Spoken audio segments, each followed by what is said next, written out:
My name is Monique Faker, and I'm a social worker who works with clients who are aging.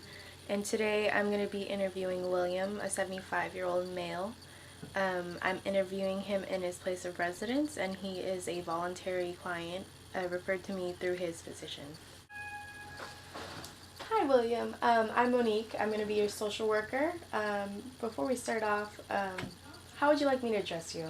You could call me Bill. That would be just fine. Bill? Okay, and before we start anything, I just want to let you know about our confidentiality policy. So anything that is said here will not leave the house, and it will be completely confidential unless you plan on hurting yourself or someone else. Thank you. That's very reassuring. Okay, so you referred to me through your physician. Do you want to describe what I can do for you today? Yeah, sure thing. All right. So Dr. Brown told me to come see you because there has recently been a decline in my health because of a decline in my hygiene. As you know, I'm getting up there in years now. I don't like to admit it. And it's getting a little bit more difficult for me to take care of myself.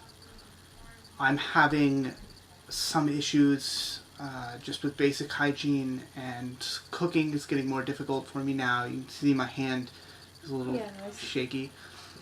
And I'm just also just coping with some loneliness since my wife died a few years back. Okay, so I'm just going to briefly describe and paraphrase what you just told me so I can better understand the situation. So, due to your age, though you're looking like you're pretty well off, you're experiencing some problems keeping up with your health because you're having a harder time keeping up with your hygiene. Is that correct? Yeah. Yeah? Okay, and you're having trouble cooking and like doing things around the house? Yeah, that would, yeah. Yeah? And you're experiencing loneliness because your wife passed away. I'm so sorry to hear that. Thank you. That and some other factors are contributing to the loneliness. Recently, the DMV revoked my license because they think that I'm unfit for driving. And this has made it so that I can no longer go to the weekly bingo game with my friends at the recreational center. And because of that, I haven't seen my friends in a couple weeks. And I've just been staying here and going to the grocery store every once in a while. And it's been kind of lonely by myself. I see that you have a cane with you, and you said the DMV revoked your license. Does that mean that you walk to the grocery store, or do you have someone give you a ride? I walk to the grocery store. It's very close, just down the street, only about a football field away. Okay, you said before that you were having trouble cooking because you're having tremors in your hand. Are you having any difficulty walking? No, the tremors, the shaking seems to only happen with my hands. I do not have any difficulty walking. When I was going through your file, I had noticed that you had put that you have some immediate family. Do you have any that live close by? Oh, no, I don't. Both my kids, they live on the East Coast. Okay, do you guys talk often on the phone? Only about once a week. Once a week? Yes. And just thinking about your situation, would you ever consider moving closer to them? Oh, no. The East Coast is not very... I don't think I could live there. And because you're having a little more difficulty and needing a little more assistance than you used to, would you consider moving to an assisted living facility? Oh, no. No. I am very proud of my life here, and I'm only in my 70s. I don't think I'm old enough to be in one of those places. I like to think I have another good 20 years ahead of me, and I just don't think I'd fit in there. Because you wouldn't feel comfortable in a assisted living facility, how would you feel about in-home assistance? I think I might be able to do that. Tell me more about it. Okay, so that means that you would be able to stay at home and be comfortable in your own home, and you wouldn't have to move. You would have a provider come in and help you with everyday tasks such as showering, cooking, doing your laundry, taking you to the grocery store so you wouldn't have to walk. How does that sound? It sounds really nice, actually. I think I might be able to do that. They could also help you be a little more social, so they could take you to your bingo at the senior center, and that would allow you to see your friends again.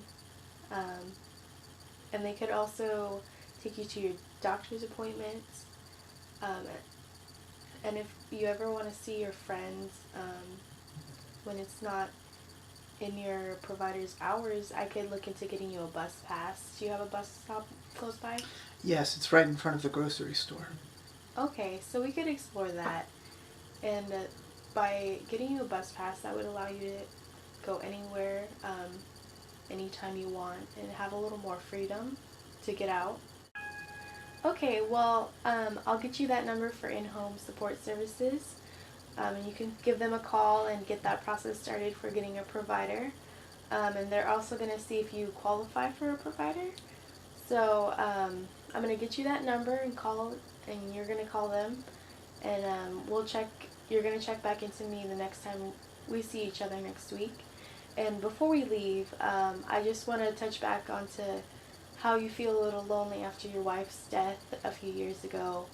Do you think you're going to need any grief support or counseling for that? No, I don't think so. I'm doing quite well from my wife's death. Okay, so that about wraps it up for today. I'm going to be here same time next week, and we're going to pick up where we left off. And it was a pleasure getting to talk to you today. I'll see you next week. Thank you. In my interview, I used a focal approach just because I felt like it would better focus the interview and make my client feel more comfortable just by asking him questions and not making him feel like he had to come out and say what he needed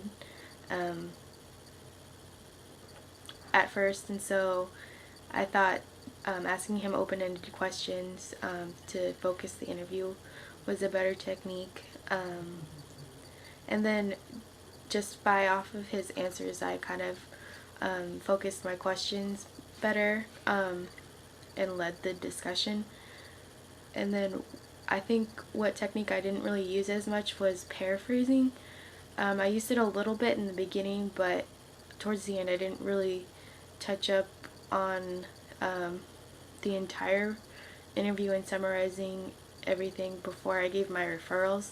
So I just interviewed him and then asked him about what things would work for him better, but I didn't really paraphrase everything before I gave my referrals. In my grade, I think my interviewing skills were about a 3. I wasn't entirely confident just because this is the first time that I've ever had to do something like this. But I think I did a good job overall in asking questions that got to the root of the issue and tried to be as helpful. And then I did use some body language cues, so like I nodded my head to encourage him to go on, and then I made eye contact a lot to let him know that I was listening. And I think I did a pretty good job, but I think it could have been better. But overall, I think it was about a 3.